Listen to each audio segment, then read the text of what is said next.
Jésus dit dans Jean 14, verset 21, Jean 14, 21, il dit « Celui qui a mes commandements et qui les garde, c'est celui qui m'aime. Et celui qui m'aime sera aimé de mon Père. Je l'aimerai et je me ferai connaître à lui. » Alors selon les versions, la dernière partie de la phrase, on trouve aussi, donc je me ferai connaître à lui, on trouve aussi je me manifesterai à lui, ou bien je me révélerai à lui. Et en fait, dans ce passage, j'ai dit, bah oui Seigneur, ok, c'est vrai, si on a tes paroles et qu'on les garde, tu nous aimes, on est aimé de toi, on est aimé du Père, mais il y a juste ce dernier petit morceau de phrase qui est vraiment ressorti et qui m'a vraiment sauté, qui a attiré mon attention, c'est ce dernier bout de phrase où il dit « Oui, je l'aimerai et je me manifesterai à lui. » Donc si on a les commandements, alors quand on dit commandement, on pourrait remplacer par instruction ou par parole. Celui qui a les paroles du Seigneur ou les instructions. Donc les instructions, dedans, il y a des commandements, ça peut être des ordres, fais ci, fais pas ça. Mais l'instruction, c'est aussi apprendre à quelqu'un des choses diverses et variées, donner des conseils. L'instruction, c'est tout un ensemble de choses. Ce n'est pas seulement l'idée de commandement, ici, qui peut être un peu réductrice dans certaines versions. Ce n'est pas seulement si tu obéis aux ordres, même si ça fait partie. Mais ce n'est pas que ça. Il dit si tu as mes instructions et que tu les gardes.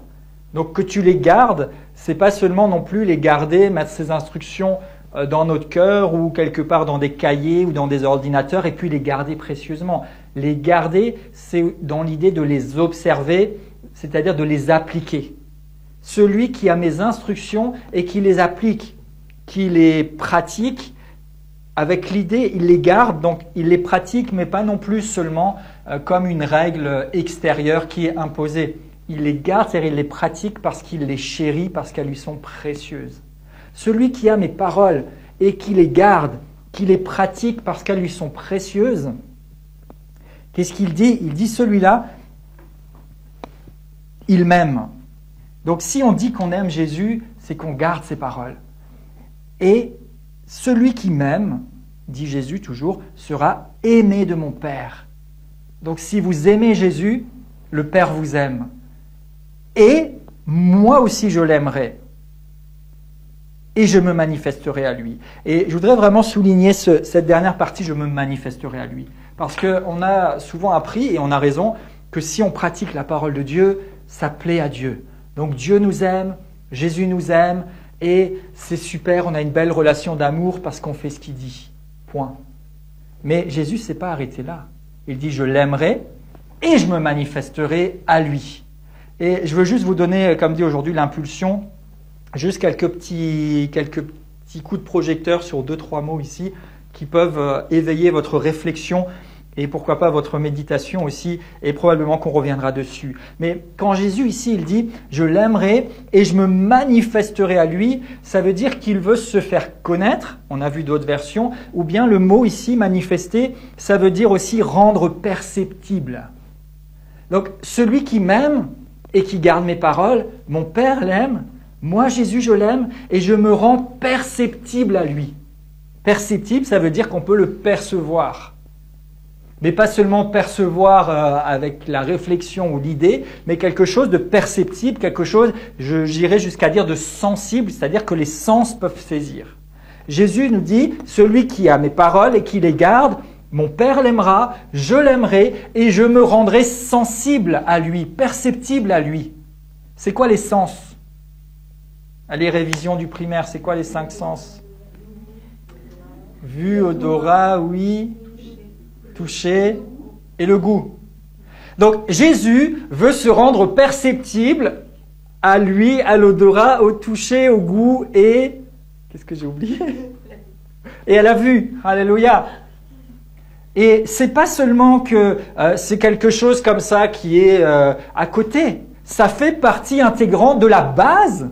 Si je garde les paroles de Jésus et que je l'aime, il m'aime et il veut se rendre perceptible à moi.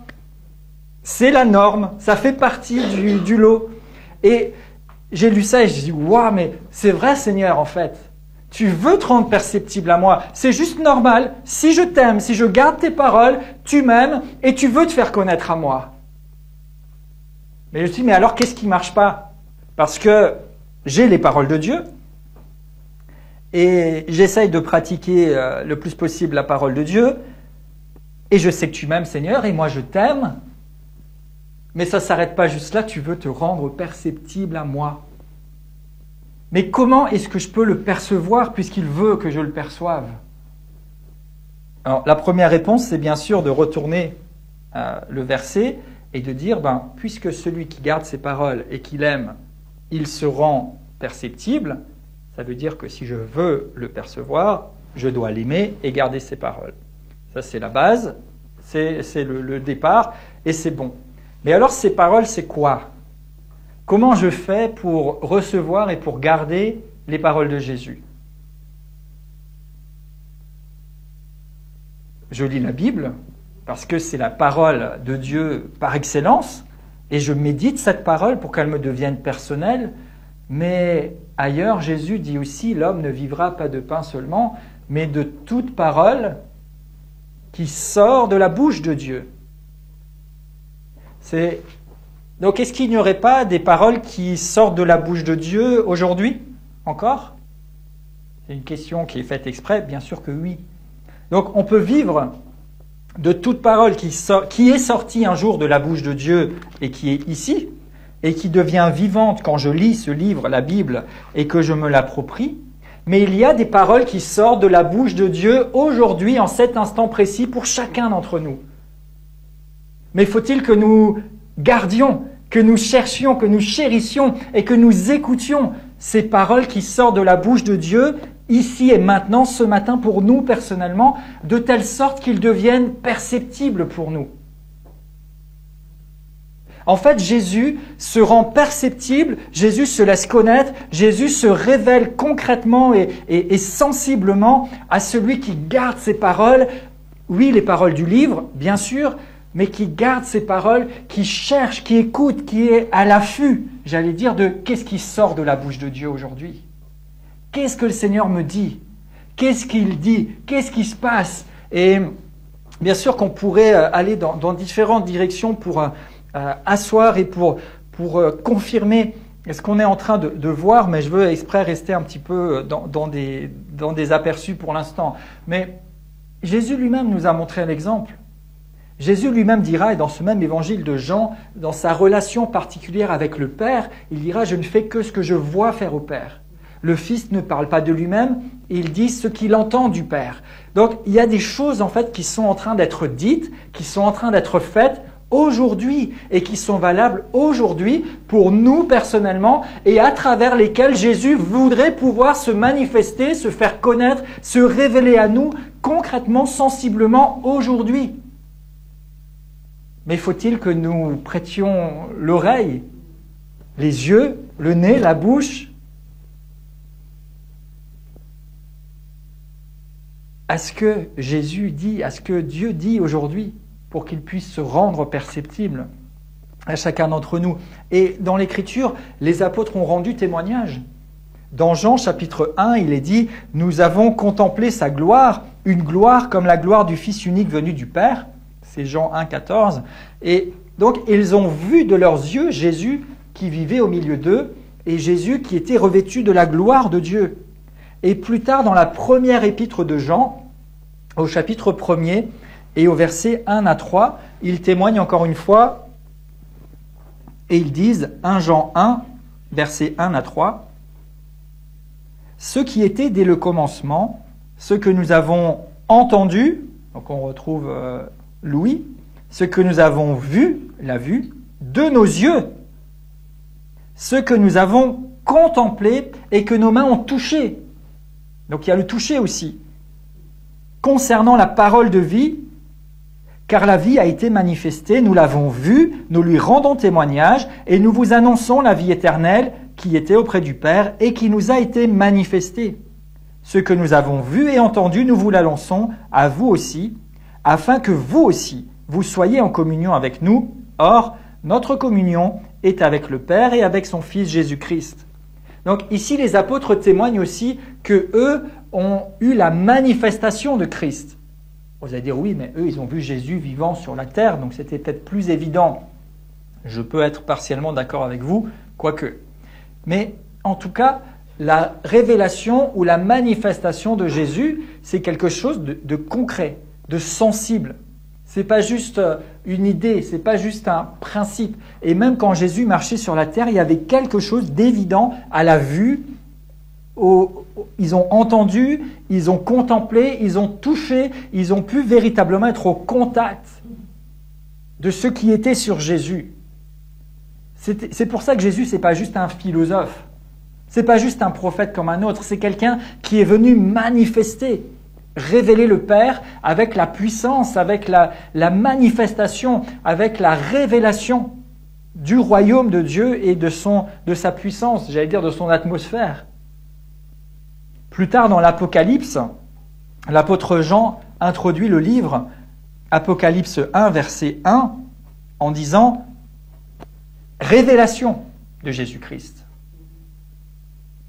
que Dieu lui a donné pour montrer à ses serviteurs les choses qui doivent arriver et qu'il a fait connaître par l'envoi de son ange à son serviteur Jean, lequel a attesté la parole de Dieu et le témoignage de Jésus-Christ, tout ce qu'il a vu. » Donc Jean, il introduit en disant « révélation de Jésus-Christ ».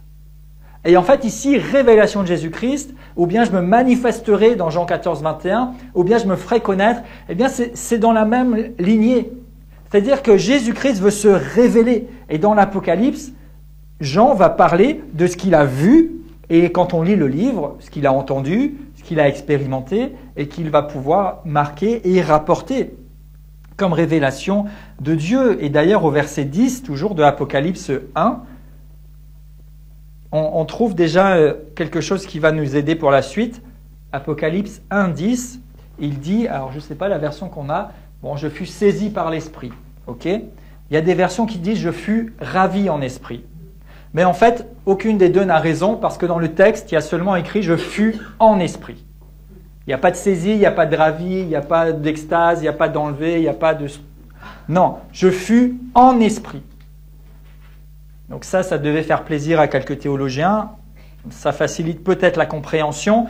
Ceci dit, l'apôtre Jean fut en esprit. Vous allez me dire où tu veux en venir et en quoi ça va ensemble tout ça. Mais en fait, moi, ce que je voudrais simplement susciter chez vous aujourd'hui et réveiller chez vous et maintenir de nouveau et plus que jamais chez moi, comme j'ai pu le vivre dans cette semaine, c'est de dire j'ai besoin d'être en esprit pour entendre, voir, goûter, sentir ce qui se passe et vivre véritablement la manifestation de Jésus-Christ.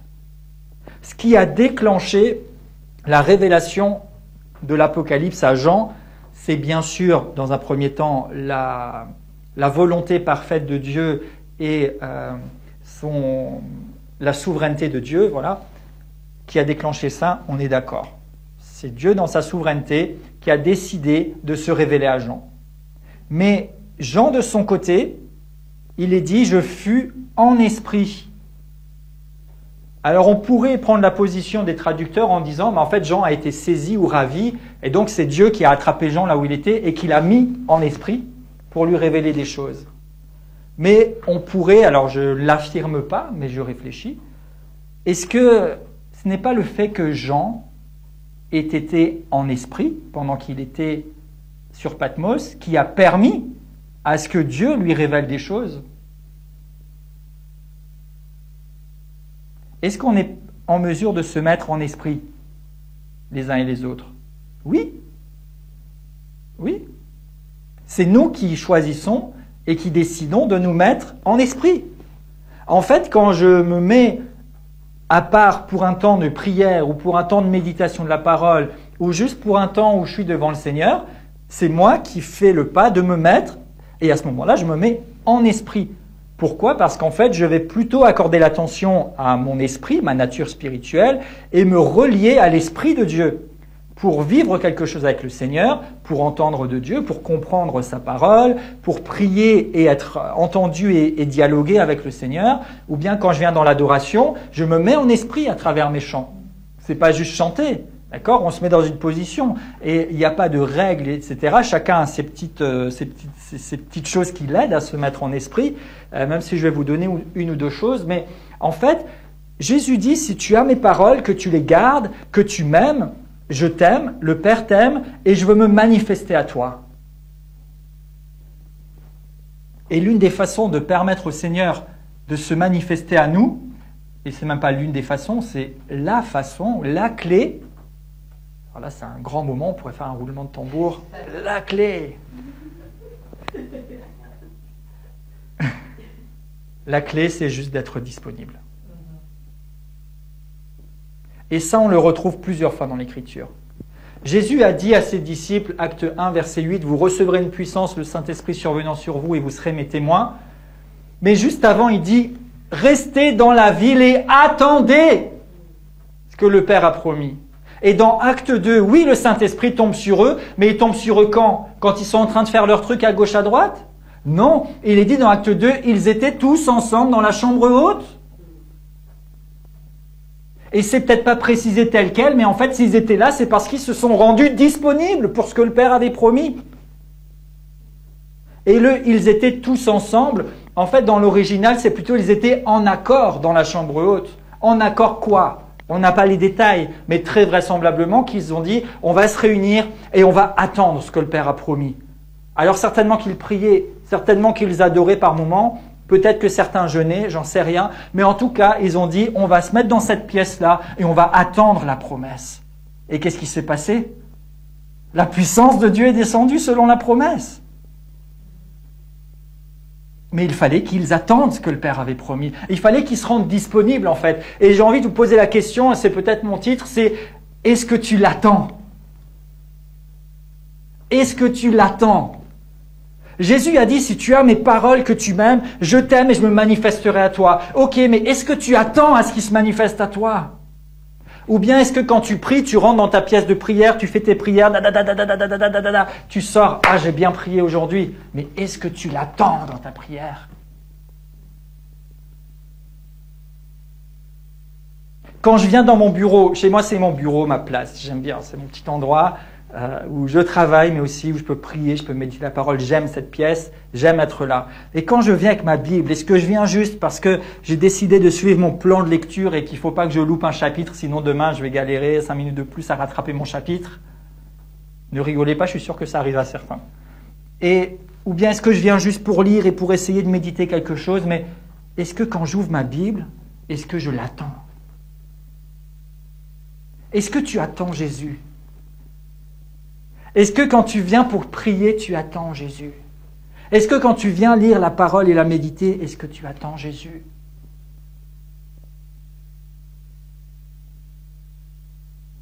Parce qu'il a dit, je me manifesterai à lui.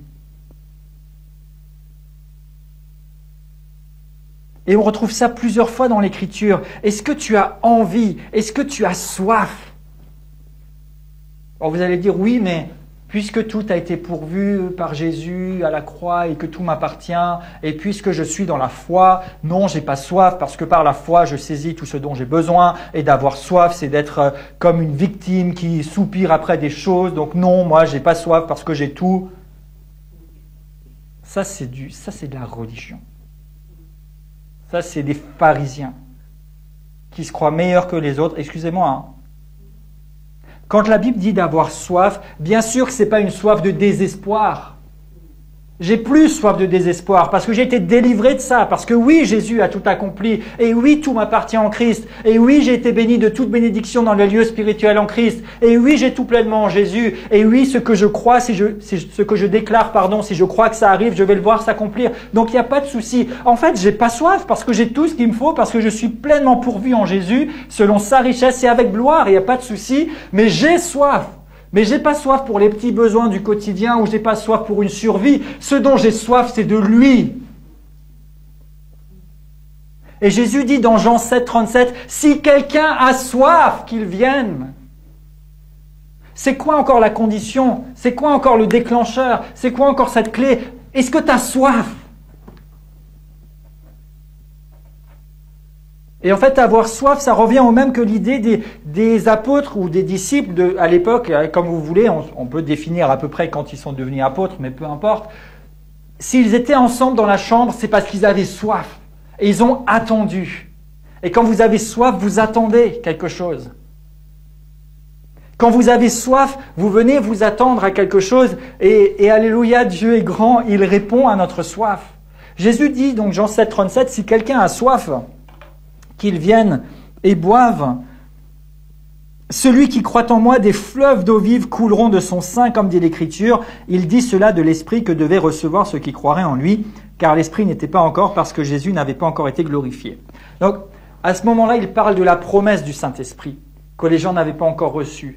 Mais n'empêche que si nous avons soif, nous pouvons venir à lui boire. Mais si j'ai pas soif, je ne vais pas chercher à boire. Et vous savez, par exemple, actuellement, en hiver, parfois, je me force à boire parce que je sais que c'est bon pour moi, mais j'ai pas soif. Parce qu'il ne fait pas très chaud, parce que peut-être j'ai moins d'activité. Donc, j'ai pas soif. Mais quand j'ai soif, parce que j'ai eu chaud, parce que j'ai beaucoup parlé, je vais chercher à boire. Et vous pouvez me proposer des bonbons, du chocolat, des gâteaux, toutes ces choses-là que d'habitude j'aime et sur lesquelles je me précipiterai avec joie. Mais quand j'ai soif. Donc je veux boire. Est-ce que vous avez soif de Jésus révélé dans votre vie? Au point que si on vous donne des bonbons, des gâteaux, des petites activités, des petites occupations, une petite vie d'église pépère, une petite vie spirituelle, un petit culte personnel, bien réglé, bien comme il faut, même si c'est bon en soi, mais vous ne vous arrêtez pas à ça parce que vous voulez autre chose. Vous le voulez lui, vous avez soif. Si quelqu'un a soif, qu'il vienne et qu'il boive. Et dans Apocalypse 22, justement, pour vous dire que ça ne s'arrêtait pas à la promesse du Saint-Esprit, Apocalypse 22, 17. Et l'Esprit et l'Épouse disent « Viens ». Et celui qui entend qu'ils disent « Viens », est remarqué ici, et que celui qui a soif vienne, que celui qui veut prenne de l'eau de la vie gratuitement. Donc on retrouve encore cette soif à la fin de l'Apocalypse, alors que le Saint-Esprit était répandu à la Pentecôte, alors que Jésus est glorifié, qu'il a tout accompli, mais il dit quand même si quelqu'un a soif qu'il vienne, que celui qui veut prenne de l'eau. Attendre, avoir soif, vouloir, est-ce que tu l'attends? Est-ce que tu as soif? Est-ce que tu veux? Et quand il est dit que celui qui veut, il est question de détermination. C'est pas juste « Ah oui, je veux bien ». Est-ce que tu veux? Quand moi je veux quelque chose, je le veux. Et je peux vous dire que vous n'allez pas me rattraper, et je suis souvent le premier pour l'avoir, Sophie peut en témoigner. Que celui qui veut prenne de l'eau de la vie, est-ce que tu veux seulement? Bien sûr, en théorie, on veut bien, et puis on chante « Oh Seigneur, que le poids de ta gloire tombe sur moi ». Mais on chante ça comme on chanterait... je fais attention à quoi chanter, aux Champs-Élysées. Dieu a besoin de quelqu'un qui veut, de quelqu'un qui a soif, de quelqu'un qui l'attend, parce que lui, il est prêt, il veut. Il a dit, si tu as mes paroles, que tu les gardes, que tu m'aimes, je me manifesterai à toi. Mais est-ce que tu veux qu'il se manifeste à toi? Est-ce que tu as soif qu'il se manifeste à toi? Est-ce que tu attends à ce qu'il se manifeste à toi? À saisir ces paroles pour qu'il se manifeste à toi? Et peut-être que le message du Saint-Esprit, en tout cas pour moi, ça résonnait comme ça, et je vais vous le communiquer de sa part, je ne sais même pas comment le dire. Aspirons, recherchons, attendons ce qu'il a promis. Il nous a largement promis. Et j'ose dire que vous avez sa parole. Et si vous gardez cette parole, c'est la suite logique qu'il se manifeste physiquement, sensiblement à vous. C'est la suite logique, ça va ensemble. J'étais en voiture l'autre jour en train d'aller quelque part et je priais par rapport à ça et je méditais là-dessus. Je dis, mais Seigneur, je me pose souvent la question de l'équilibre. L'équilibre entre la parole et l'esprit, comment faire pour être équilibré et tout. Et là, j'ai reçu comme une révélation de la part du Seigneur qui est rentrée dans mon esprit. Il m'a dit, l'équilibre, c'est d'être à fond. J'ai dit, hein? Et j'ai dit, ok, l'équilibre c'est d'être à fond, mais encore. Et en fait, l'équilibre, selon Dieu, c'est d'être à fond dans la parole et d'être à fond dans l'esprit. Parce que quand tu es à fond dans la parole, il peut se manifester à toi. Parce qu'il dit, celui qui a mes paroles et qui les garde, qui les chérit, qui les aime, qui est à fond dedans, je me manifeste à lui. Mais c'est aussi d'être à fond dans l'esprit. Parce que si je suis à fond dans l'esprit, je m'attends à ce qu'il se révèle à moi. Et en fait, quand je suis à fond dans la parole, je pose le fondement pour que Jésus puisse se manifester. Et quand je suis à fond dans l'esprit pour que Jésus se manifeste, je lui donne l'occasion de rendre vivante et de confirmer sa parole. Et c'est ce qu'il veut. Donc c'est pas dire, il faut être un peu dans la parole et un peu dans l'esprit pour équilibrer. L'équilibre, c'est d'être à fond. Et je prie que le Saint-Esprit puisse inscrire ça dans vos cœurs, parce que je sais que c'est de lui que je l'ai entendu. Et c'est excellent. L'équilibre, c'est d'être à fond. Et je sais que quelquefois, dans ma vie personnelle et spirituelle, il y a des périodes où j'ai l'impression d'être plus dans la parole et d'autres périodes où j'ai l'impression d'être plus dans l'esprit, au risque de laisser un peu la parole. Mais en fait, l'équilibre, c'est d'être à fond dans les deux. Et c'est possible, avec sa grâce. Et c'est possible parce que ça fonctionne ensemble. C'est-à-dire que quand je veux étudier la parole, parce qu'il y a un sujet sur lequel je suis en train de travailler, ou parce qu'il y a des choses qui m'interpellent et que je comprends peut-être pas encore, eh bien, pendant que j'étudie la parole, je m'attends à lui. J'attends Jésus. J'attends ce qui se manifeste. Parce que je travaille avec mon intelligence, essayer de comprendre, parce que j'ouvre mon cœur, mais je m'attends à ce qui se manifeste même quand je suis dans la parole. Et quand je suis en esprit, dans les temps de prière, dans les temps d'adoration, je suis pleinement ouvert, je m'attends à lui, mais en même temps, je reste sur le fondement de la parole, parce que Jésus ne fera jamais rien dans l'esprit qui ne corresponde pas à ce qu'il y a dans sa parole.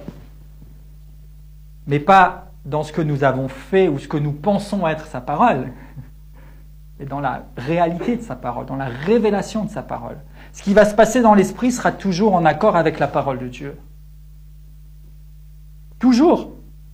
Et la parole de Dieu n'est vivante et n'a de puissance dans ma vie qu'à condition qu'elle soit associée à une véritable connexion, si j'ose dire, avec Dieu et à ce que Jésus puisse rendre cette parole vivante et être révélée dans ma vie. Et il dit, si tu as mes paroles, Jean 14, 21, alors je me manifesterai à toi.